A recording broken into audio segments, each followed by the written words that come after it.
Fala, meus amigos e amigas corintianas, estamos aqui novamente para trazer mais um vídeo no canal nesta terça-feira, dia que o Corinthians está se preparando para o confronto contra o Racing do Uruguai pela Copa Sul-Americana, buscando a classificação. Se inscreva no canal, deixa seu like, seu comentário e vamos aí para as últimas notícias. Vladimir Bianchini conosco porque tem o Corinthians também, outra partida decisiva, hein? Na Copa, então, Sul-Americana, mas o Corinthians aí é na quinta-feira, em uma partida onde ele vai precisar agora recuperar os pontos nessa reta final e aí fora de casa, Vlad. Exatamente, Bruno. Um grande abraço para você, para o pessoal do estúdio, também para os fãs de esportes. O Corinthians enfrenta o Racing fora de casa, precisando da vitória para não ser eliminado já na primeira fase da Sul-Americana. Para essa partida, o técnico Dorival Júnior terá alguns desfalques, o zagueiro Gustavo Henrique, que se recupera de uma cirurgia, além do Martínez e também do Rodrigo Garro, que deve voltar a treinar normalmente com o restante do elenco no final da semana e aí nos próximos jogos talvez já ser utilizado, o jogador que vem se recuperando de problemas no joelho. Em compensação, o técnico Dorival Júnior deve ter algumas mudanças em relação ao time que perdeu para o Mirassol, principalmente nos 11 iniciais.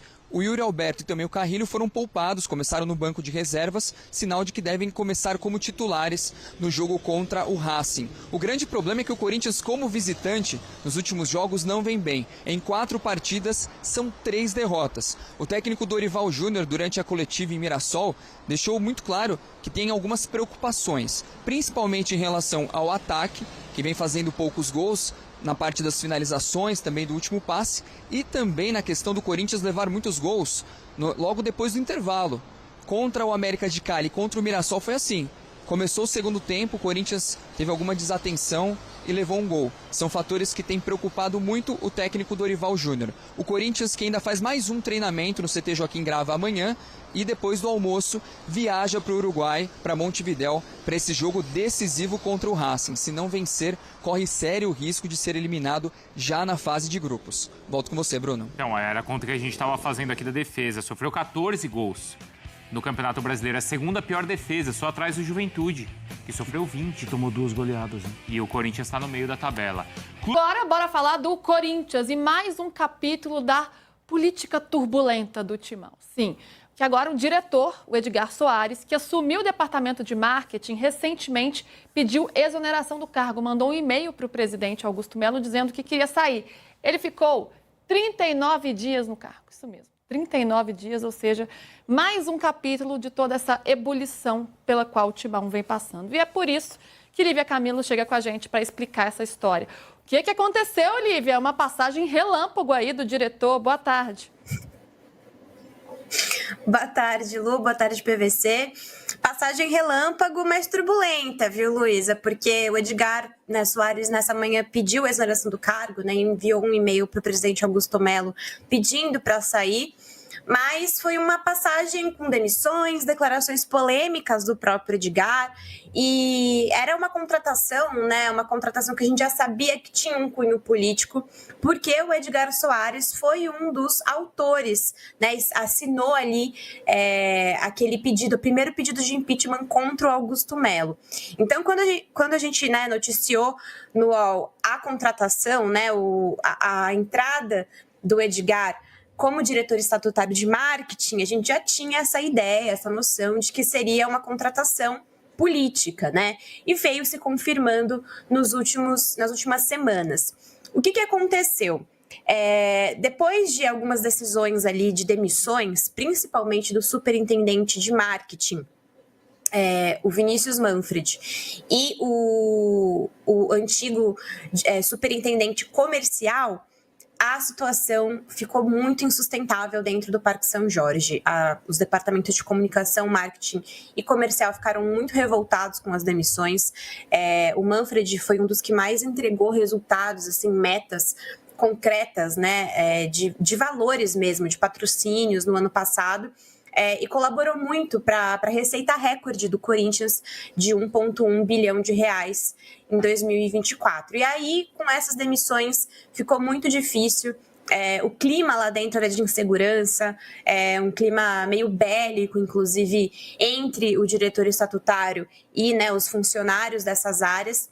E aí ele realmente não sustentou esse clima difícil e pediu para sair.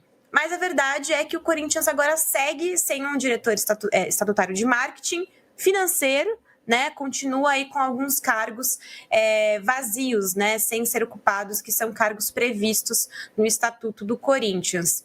E é mais uma saída, né? Ao todo, a gente já somou 14 nomes que saíram ou foram retirados da gestão Augusto Melo. Olívia, a grande questão era assim, o curioso foi que quem fez a nota da saída do Edgar Soares foi o Thiago Maranhão, que nos últimos 39 dias foi retirado do cargo de diretor de comunicação umas 14 vezes por informação que vinha do Edgar Soares. E aí o Thiago Maranhão, que é o diretor de comunicação, fez a nota da demissão, do pedido de demissão do Edgar Soares. Isso aqui é a parte. Superintendente de comunicação. Superintendente de comunicação. As informações que vêm do lado da Chapa 82, que também tem uma turbulência já, né? Porque o Gonzalo Santoro está se lançando como candidato, o Armando Mendonça acha que ele é o candidato natural, porque foi ele que começou todo o caso vai de bet. Se tiver eleição, quando tiver eleição, se o Augusto Melo cair, se tiver pleito em breve, as informações que vêm dali são de que o Edgar Soares pediu para sair porque entendeu que já era. Ou seja, o pedido de impeachment parte dele no comecinho da história, ele compõe com o Augusto no momento em que não tem mais saída e ele está percebendo que ele está no olho do furacão, então ele pulou fora antes. Não tem nenhuma confirmação do lado do Augusto, do Edgar, mas o fato é que ele pediu para sair. Ou seja, todo mundo está pedindo para sair, seja por problema de saúde, que é importante, seja por questão política, tem uma debandada. Vai ficar o último apaga-luz ou entrega o interruptor na mão do Augusto Melo. Chama a atenção como os aliados viraram oposição também, né? Essa mudança de movimento, não só a saída, mas também como acabaram virando o lado adversário dele. Isso é uma tendência, inclusive, Luiz. A gente já percebeu, conversando com pessoas que tinham ali acordos, né, alianças políticas com Augusto Melo desde o início da gestão.